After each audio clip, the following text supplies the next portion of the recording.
आपल्यासोबत काँग्रेसचे आमदार अमित जनक आहेत. सर, आज विधिमंडळाच्या पायऱ्यांवरती तुम्ही सर्व काँग्रेसच्या आमदारांनी आंदोलन केलं. काय विषय होता, काय मागणी आहे? मुळात आमचा यवतमाळ मंगळकर साहेबांचा यवतमाळ जिल्ह्याचा विषय होता, माझा वाशिम जिल्ह्याचा होता.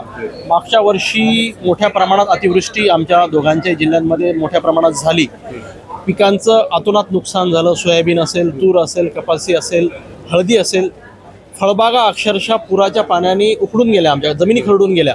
आणि एवढं झाल्यानंतर सुद्धा शेतकऱ्यांनी जो पीक विमा भरला होता त्याचा मोबदला शेतकऱ्यांना मिळाला नाही. तो विषय घेऊन आम्ही आज इथे पायऱ्यांवर बसलो होतो.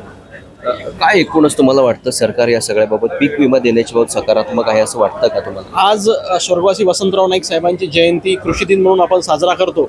हरित क्रांतीचे प्रणेते ते होते. एक त्यांना श्रद्धांजली म्हणून आज या आंदोलनाला आम्ही वाच्यता फोडली, शेतकऱ्यांच्या प्रश्नाला वाच्यता फोडली.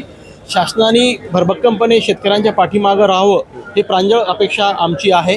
आणि आज संध्याकाळी कृषी मंत्री भरणे मामांनी आम्हाला आश्वस्त केलं की संध्याकाळी ते एक मिटिंग या बाबतीत लावतील आणि नक्कीच तोडगा ते काढतील.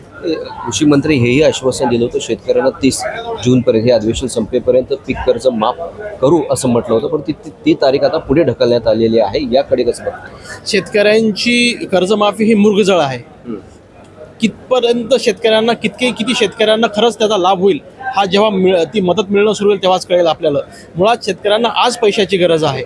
आज पेरणी सुरू झालेले आपल्या अख्ख्या राज्यभरात पावसाचं पुनरागमन झालेलं आहे. शेतकऱ्यांना खतं बियाणं असेल, बाकी गोष्टी ज्या शेतीच्या त्यांना तयारी करायची असेल त्या सगळ्या गोष्टीसाठी पैसे जे लागतात आज त्याला उसने असेल, व्याजाने असेल, काही गोष्टी त्याला घ्यावं लागतात. आणि कारण की बँकेचे दरवाजे सध्या बंद आहेत. जोपर्यंत शासन पैसे बँकेत टाकत नाही तोपर्यंत शेतकऱ्यांना मिळणार नाही.